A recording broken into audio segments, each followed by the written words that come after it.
Disney is in the midst of a full-blown civil war. Studio executives, investors, and fans are clashing hard over the company's direction, and guess what? The fan backlash is finally being noticed.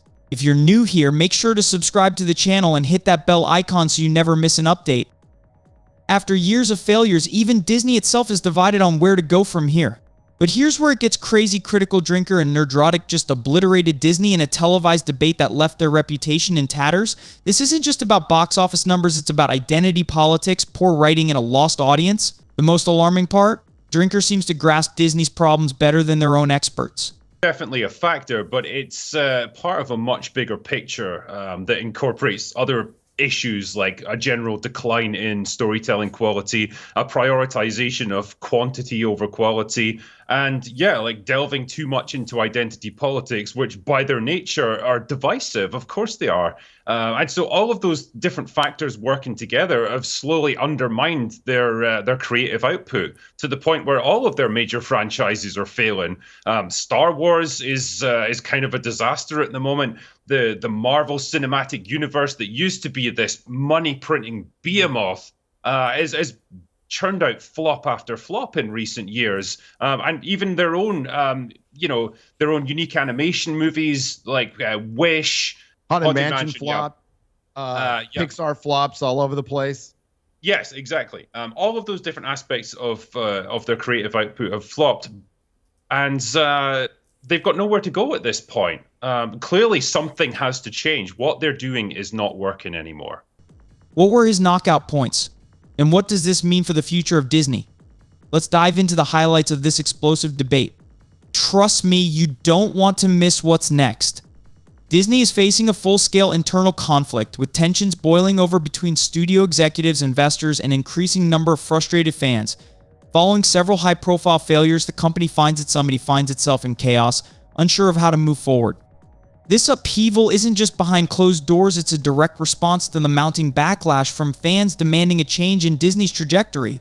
Among the most vocal critics of Disney's shift toward identity politics are two prominent figures whose influence has grown so significant that even Disney has acknowledged it. Recently, they took their criticisms to the national stage in a televised debate. They've got nowhere to go at this point. Clearly, something has to change. What they're doing is not working anymore. Sorry, a lot of those movies were not. A lot of those movies, were not. But going back to Black Panther, did Black Panther succeed because there were black people in it? No, it was a great story. It was a recognizable character that comic fans that I have been reading since I was 6 and 7 years old. And the thing is, they tried to replicate the same exact formula for Black Panther with the second one, and it made half as much within their building, right? So we see all these third-party companies in gaming that's going off right now. But like Disney is that third-party company. They are the DEI department. Lucasfilm is the DEI department, and now Marvel is too. And it was really easy for comic book fans to figure this out because we read the comic books. She-Hulk, for example, was a great comic book. It was reverent. It broke the fourth wall. That the famous run is by John Byrne, and I love the comic book. She-Hulk was a member of the Fantastic Four. This is one of my favorite female Marvel characters, and they destroyed her because they don't know what they're doing. I did a clip in one of my videos of all of the writers for most of the Disney Plus, stating that they didn't know anything about the comics and they didn't read the comics. And that's part of the reason, because they're just there for identity politics. We used to joke about they're just checking boxes when they're literally checking boxes now. What do you think of this? I mean, Critical Drinker, there's no doubt Disney's in a pretty poor run at the moment. How much of that is down to woking up the movies? I mean, I think it's... The House of Mouse is falling down. Disney's last 4 big releases have bombed at the box office. The company is currently no longer Hollywood's #1 film studio. Recent box office takings show even Marvel has lost its, Marvel. And critics say the reason is simple. Disney's prioritized identity politics over entertainment, pushing messages audiences don't want or need to hear. So have they got a point? Well, to discuss all that and more, two titans of YouTube are returning to Uncensored by popular demand, Critical Drinker and Nerdrotic. I mean, otherwise known as Will and Gary, but I prefer your stage names, guys. We're going to stick to those. Also here to debate is Uncensored contributor Esther Krakow and the author for The Case for Cancel Culture, Ernest Owens, which is one of the worst named titles of a book, Ernest, I can ever envisage, but we'll let that pass. And things escalated quickly. The Disney representative was visibly shaken as critical drinker, and Nerdrotic dismantled his arguments, exposing major flaws in the company's current direction.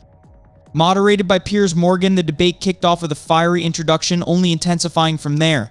What's crucial here is that the points raised by these critics resonated not just with the audience, but potentially with Disney executives, compelling them to reconsider their strategy. Critical Drinker, in particular, provided a clear analysis of Disney's recent financial failures, showcasing more clarity and insight than some of the company's own advisors.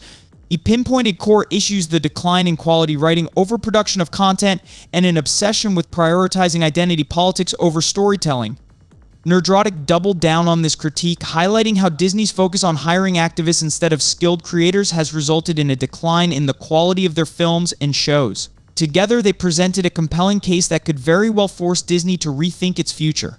And Nerdrotic is absolutely spot on. Disney seems to have transformed into little more than a diversity, equity, and exclusion DEI department, focusing solely on meeting quotas instead of delivering quality content. Instead of hiring individuals with experience or a passion for the projects they're involved in, Disney has opted for employees based on superficial qualifications like gender or ethnicity rather than their actual storytelling abilities. Take She-Hulk, The Acolyte, and the upcoming Rey Star Wars movie as prime examples of this misguided approach. Each of these projects has flopped, and the reason is clear: the people behind them lacked a genuine passion or understanding of what makes good storytelling.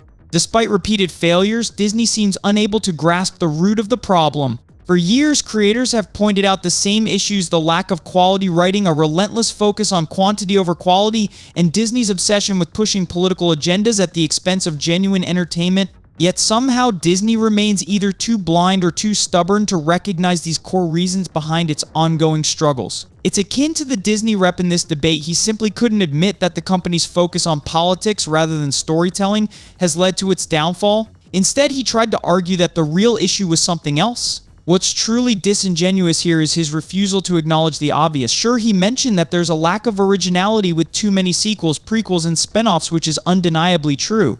Disney is guilty of overproducing these types of films, but let's give credit where it's due. Many of these sequels and spin-offs have outperformed the originals, which is why Disney keeps churning them out. Now, audiences wouldn't mind if these sequels, prequels, and spin-offs were actually good, but that's the crux of the issue: they're not. Disney hasn't delivered anything remarkable in years, whether it's a sequel, prequel, or even an original film. The real problem, as highlighted in the next clip, isn't the sheer volume of these films, but the lack of quality in storytelling. And the driving force behind this decline? Disney's fixation on identity politics. That's what's truly dragging the company down. Disney used to thrive because it understood its audience. They knew that what people wanted wasn't political agendas woven into their entertainment.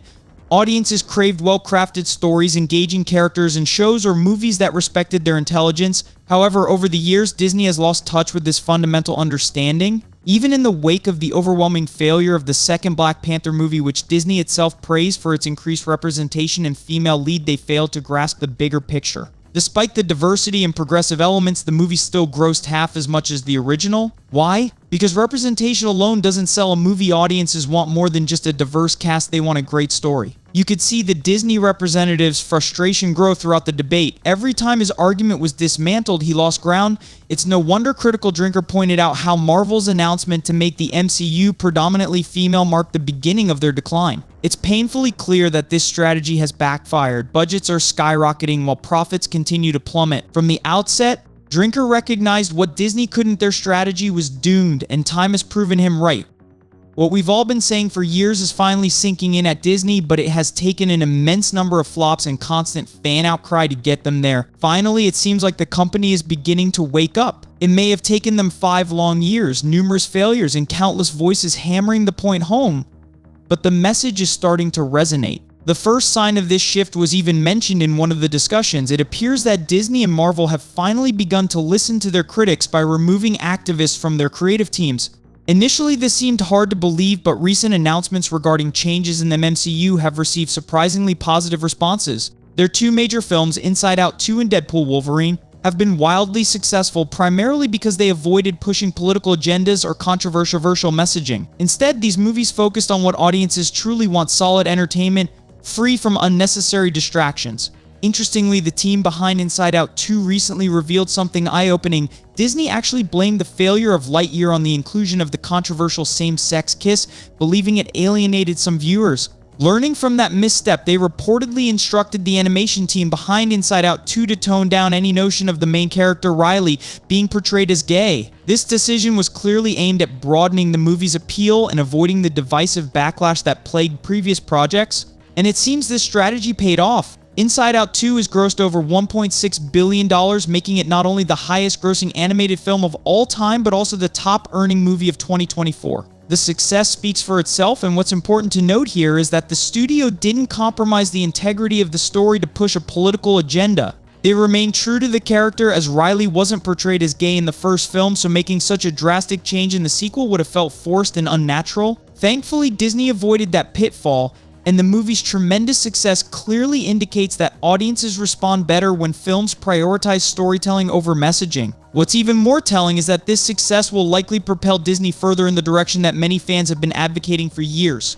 The message is finally sinking in: stay away from divisive, politically charged content and focus on creating good, entertaining stories. After years of frustration, it seems Disney might finally be learning the lesson that fans have been shouting from the rooftops all along. Perhaps this fiery debate on national television nudged Disney in the right direction. Either way, it's becoming increasingly clear that these voices wield considerable influence over the entertainment industry. They've highlighted issues that resonate with countless fans, and their reach is undeniable. It feels like we're seeing the first signs of a shift in Hollywood, but I still believe it will take time before Disney completely returns to its roots. The cultural pushback is happening, and this could mark the beginning of the end for woke entertainment. It's a question worth pondering. What do you make of these recent developments at Disney and in Hollywood as a whole? Are you optimistic that real change is happening? Let's discuss in the comments below. And if you enjoyed this video, don't forget to hit that like button and share it with others to help spread the word. Your support means a lot, and if you want to stay updated on future content, make sure to subscribe.